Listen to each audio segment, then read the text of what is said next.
Hello and welcome to DY's First Impressions and Gala review for August Flash. The last summer banner? Definitely this time.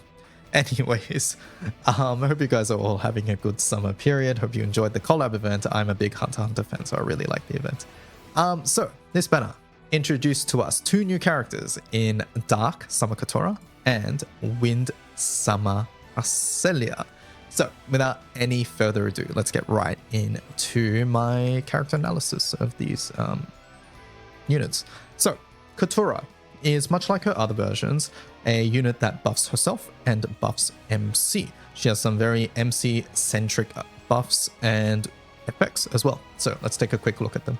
This particular skill here, S1, boosts MC's Dark Attack. It boosts MC's Triple Attack, normal, amplified damage, armor effect, and restores HP.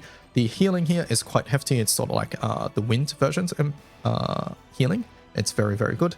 And then the specs increase each cast up to 3 times, and then on the 3rd time, it lets MC and Catura attack without using up a turn. So quite useful there. Now, her S2 is a nuke, pretty hefty nuke that dispels and does a hit to dark defense, and it also boosts dark allies hype. Now, the cool thing about this particular skill is that it is auto-activated by this passive here. Once per turn, after both Catura and Dark MC deal a triple attack, activate Granblue Blast. So, if MC triple attacks, and then Catura also triple attacks, after Catura's triple attack, this skill will activate, and then it will dispel, it'll do everything it does. Now, the hype itself it gets will be essentially 1 turn if that happens, because it's 2 turns on the turn you cast it, but you've already attacked, so by the next turn comes, it'll be 1 turn. So do keep that in mind. Now, whenever this happens, it will also raise a unique stack here, and the stack gives Dark Allies attack, defense, and skill specs, so quite a nice buff there. Also, finally, last but not least, it does a 1-turn cut to skill cooldowns, and this is quite relevant because her cooldowns can be quite long. Like her S1 is 12 turns, so clicking it 3 times is relatively hard, but if you're triple attacking every turn, you get an extra turn cut on this. And then it also gets a 2-turn cut on Ogi as well. So lots of ways to reduce her cooldowns there. Her Ogi, by the way, also gives Echo to everybody, which is quite nice. The S3 finally is a cool effect which gives a buff to MC and Catura. And essentially, this is a lot of text, but it gives a substitute all effect that distributes the damage to only MC and Catura. MC takes half and Catura takes half. And then whenever they take damage, they will do a full force counter. And then they will also do a skill damage whenever they counter as well. So that's sort of cool, right? Think effects like Wind Eliza or Golden Fist of Order, something like that. Basically, it's very similar to that. So overall, Catura... Oh, I missed one thing here. At the end of the turn, when Catura and Dark MC have performed a combined total of 4 or more attacks, it gives them Assassin 1 time the next turn. And the easiest way for them to activate this is by clicking S1 once it's on the 3rd cast, because it allows them to have that tag team effect.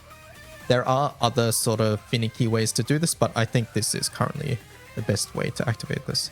So overall, Catura is a really interesting character. She introduces a bunch of like unique mechanics that we haven't really seen before, and I think that makes her sort of hard to evaluate. Now, I have had a crewmate and friend test out the character in Far Zero. So if we take a look here, this is a Zosimos, so a very high investment Dark Hades setup for Far Zero. And this slot here used to be Ray, but he's just replaced Ray with Catura, and he's told me that she did quite well, and the team felt a lot more tankier as a result as well, probably due to the defensive buffs that Catura gives and also the healing that she provides. So Catura already has a use case in things like that. I also think in full auto, she can be quite nice because she will auto-activate this, assuming you and Catura have a way to consistently triple attack, and this having a dispel makes it quite nice for things like Guild War as well. So something to consider there. In Burst, I'm not sure if we'll really see her, just because I don't think these skills currently really fit the Burst team lineup, but I have seen her already been used in some OTK setups, sort of like this one. This is another high investment OTK team, and it's a It's a tag only OTK where Catura does that. Pew pew, that missile launch there. It is once again very high investment Sky Piercer in the grid, but it is perhaps something to consider. I think it's a cool use case of the character either way. Alright, so that's my thoughts on Catura. Probably, by the way, the star of this banner. Next, we have Wind Haaselia. So, Haaselia here is clearly intended to work with her brother Haaselia in Ogi-centric teams. So, breaking down her kit, she has an unworldly damage Ogi, which provides 20% charge bar to the entire team, and it gets upgraded whenever she has her unique buff. Now, one really important thing about this Ogi is that you can only activate it when you have 200% charge bar. This particular passive here, the second one, makes it so that she can only use it when she's at 200% bar. Alright, so there's that. Her first skill essentially is a nuke that provides 10% wind, 10% boost to charge bars to wind allies. And then when she has her unique buff, she will be able to cast it twice each turn, and the cooldown is reset on each turn. The unique buff, by the way, only affects these two, and it is acquired through her first passive here. The first passive, how it works essentially, this is a lot of words, but all of it is saying that whenever she consumes 50% bar, she gets 1 stack. Once she has 10 stacks, then she gets her unique buff. The unique buff, Moon's Embrace here, lasts for 2 turns. So during those 2 turns, her Ogi and her S1 get upgraded. So how do you consume 50% charge bar? Essentially, right? Because that's how you get the stack, and you need 10 of them. So you need to consume a total of, quick maths, 5 times 10, 500% bar, right? So how do you do that? Firstly, her Ogi would consume 200% because it requires 200%, so that's 4 stacks. And then the other way is by clicking her S2. Now this S2, it says cooldown 1, but once you level her up, it'll go down to a cooldown of 0 turns. So each time she clicks this, she would distribute 50% charge bar to everybody. So that is another way of gaining 1 stack.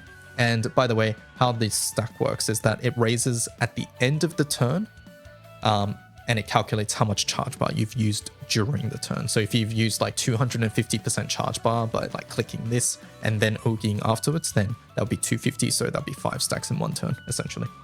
The 50%, by the way, is distributed 17% to the first character, 17% to the second character, and then 16% to the third character, if you're curious. So that's how that works.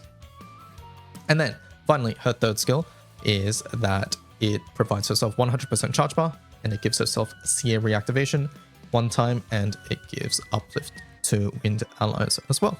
Alright, so let's go a little bit more into her Moon's Embrace. The Moon's Embrace, like I said, lasts 2 turns, and it lets her click this every single turn, but more importantly, it allows her Ogi to deal a 10-hit skill nuke on Ogi, and also the more important part is that it activates without consuming charge bar, which means that she doesn't need charge bar to consume it. So basically, how her rotation will sort of work is that you want to get to 10 stacks as quickly as possible. The way to do that is with her Ogiing and by clicking this skill. Once you have her buff, you just click this skill whenever you have 50% bar to gain her stacks back up for the next buff once the 2 turns runs out, because she doesn't need charge bar to Ogi. All right. So I've mentioned that she fits really well into the Wind RF team here, which is this one here. In the past, we've been using Mirren in this slot just because she is a really efficient slot, because she doesn't click any buttons and she does a lot of damage and she provides a lot of charge bar. What Haaselia does better than Mirren, in my opinion, is that she provides a lot more charge bar to the team. And that's purely just due to her effects. She provides 20% boost on Ogi, which will activate Haaselia's S4 more often. She provides more bar here, and she provides more bar here. What she struggles against Mirren, however, is damage output, and overall, she is slower just because you need to click so much more. So I've done a couple quick tests comparing her purely with Mirren in that RF team. And then these are the 2 tests. It's this one here, the 1.8 billion damage, and the 1.82 billion damage here. So this bottom one here is Mirren. So this is a 14 turn. It's more like it's 13 turns minus 2 because Surakaso takes some time to die, but you get the idea. And it's a 3-minute 44 sort of thing when I just click the necessary buttons to loop. And this is sort of our damage spread, 1.82. Whereas Haaselia, we got a bit less damage, but she also clicked 26 buttons as opposed to Mirren's, I think it was 0, right? Yeah, so that is a little bit of an issue because 26 buttons is a lot of buttons to click. And as you can see, the rotation is almost a minute longer as a result. So does she do damage? Yes. 1.8 versus 1.82 isn't too big of a difference, but the problem is that it requires 26 clicks. So yeah, there is that to consider. And when you compare the two characters, they are quite similar. So like Haaselia, right? Haaselia does a 10-hit skill nuke when she has her unique buff. And Mirren also does a 10-hit nuke when she Ogies at 200%, right? So they have a lot of similarities. Her S3 Mirren's one also gives Seer Reactivate and 100% boost. But the difference here is that Mirren Ogies regardless whether she's at 100 or 200% bar. She gives charge bar game, which is a form of charge bar generation. And she also does just a lot of damage, but more importantly, she has this buff. Whenever a chain burst activates, she gives the entire team CA specs, CA sub. So yeah, she does things without needing to click a button. And one underrated part about Mirren's kit is that she also deals triple attacks when she has 100% bar, meaning that you don't need to build triple attack into your grid. So all of this is to say that Haaselia does not beat the current best in slot option, which is Mirren. And she also doesn't provide anything super noteworthy that Mirren doesn't. Like, for example, if we talk about other options for that slot, because that slot is very flexible, we have characters like Eustace. Eustace also does less damage than Mirren, but in exchange, Eustace provides some defensive utility in this skill. He also does some debuffs, which is quite nice. If we have another character like Siete makes it so that you don't need to worry too much about having things like 000 because you can just fade a chain to cancel things. So there's also that. Or if we have other options, I'll just mention maybe just one more, like Charlotta, right? Charlotta has defensive utility in her S1, and she can also deal a whole bunch of hits on S3 if that's something you need, or just skill presses in general for solos or things like that. So unfortunately, Haaselia doesn't really provide anything noteworthy that Mirren doesn't do, in my opinion. In fact, I think currently in that RF team specifically, she is just almost a worse version, just because she has to click so many more extra buttons for a lower damage output. If you want damage, you should just be using Mirren. If you want defensive utility, you wouldn't be using Haaselia, you would be using a different character instead. So, unfortunately, I think for this RF team alone, I don't think Haaselia improves it. Now, Haaselia might enable a new team in the future. Like, we've had Vesusia been announced, right? And maybe in that raid, Mirren might just not be usable for whatever reason. Maybe you need Haaselia's charge bar generation, like the extra charge bar that she gives or things like that, right? So that might be something to consider. But as of right now, I don't think Haaselia is too noteworthy of consideration on whether to spark this banner. All right, let's go talk about the other raid ups on the banner. So this raid up, the raid ups for this banner include Lich Grand and Halluel and Malluel Grand. So let's go quickly take a look at those. I think Lich and Halluel and Malluel are both decent characters. Lich is a good skill nuker in full auto setups. She does tend to want Ogion, which is why you might not see her in faster setups these days. But she's still a really, really strong skill nuker, especially if you're newer and you're missing a lot of characters. She can be quite nice to have. She was an early HL option as well because of this light switch effect on her S1, but these days she doesn't tend to see much use there.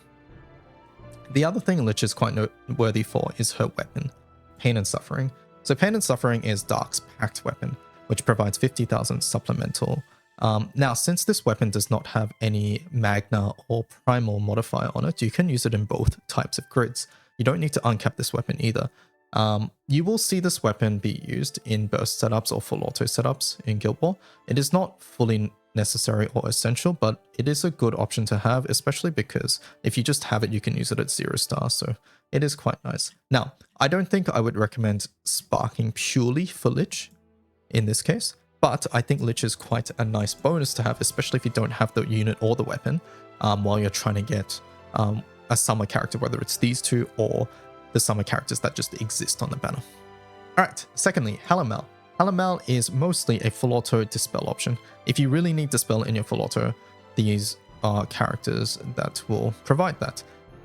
Now, the one caveat is that it requires that the foe puts up 5 or more buffs. So, in permanent content, this isn't really a thing, but in Guild War, this can definitely be a thing. Guild War tends to put up a lot of buffs, so Halluel being able to dispel 5 things at once has a niche in that particular case. Outside of Guild War, we have seen this character for solos because they provide a lot of debuffs, permanent debuffs, and also because they do this double OGing here. They don't tend to be used in group HL context, at least from what I've seen these days, outside of very budget setups. Their weapon is pretty much primal only, which is Eternal Signature. However, this particular weapon has been falling off recently, and it's mainly because Convergence is a hard mod to fit in, and it also is not too impactful compared to all of the other new weapons that have currently come out. So Eternal Signature, Hades only, but it's not really being used in Hades these days too often as well, so not something you should really worry about. So overall, both Lich and Halluel I think are good bonuses and good rate ups, but I don't think I would recommend sparking purely just for one of these two characters. So overall, what do I think? Do I think you should spark this banner? I think this is a hard banner just because I think Catura is quite interesting. I think she is, like I said earlier, the star of the banner. But Haaselia, I think, is a mediocre option for a team that already has a ton of options for that particular slot. However, this is the last summer banner, and on the banner are the older summer characters that have already released, whether that's in older years like 2020 or 2023 or whatever, or this year's current units as well. So like Bastet or Lich or things like that, right? The Earth Lich, I mean. So having a chance at pulling those is always quite nice during your sparks.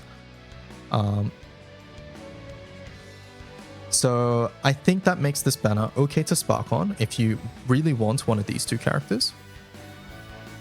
It makes it, I think it's a fine option. It is still a seasonal banner at the end of the day, and it is our last 6% summer banner for this year. We won't see summer until next year at this point. Now, some things to consider is that our next banner, which is August Legend, August 31st, will have a new Grand, which is Sariel, that has been confirmed by the summer stream. So we have a guaranteed limited banner there. However, Sariel will be available every Leg Fest from now on. I think that banner is really scary if you are invested in Dark and you want everything that Dark offers before Dark Guild War, because Dark Guild War is in September. So if that's the case, I think, and you have to choose between this banner and next one, probably save for the next one because Sariel is very likely just guaranteed returns, whereas Catura is maybe a fun option, but maybe not a necessary option. But once again, I do think a seasonal banner does, for most people, should be a higher priority than a non-seasonal banner, just because the characters are so hard to get outside of their rate up banners. All right, so I think that about covers everything. As a reminder, there is a surprise special draw ticket going on at the moment. If you haven't watched my recommendations for that one, I'll put a link to that in the description below and in the top right somewhere. So yeah, go take a look at that if you are curious. All right, that's it from me for now. Hope you guys enjoyed, and I will catch you guys in the next one. Bye-bye, goodbye.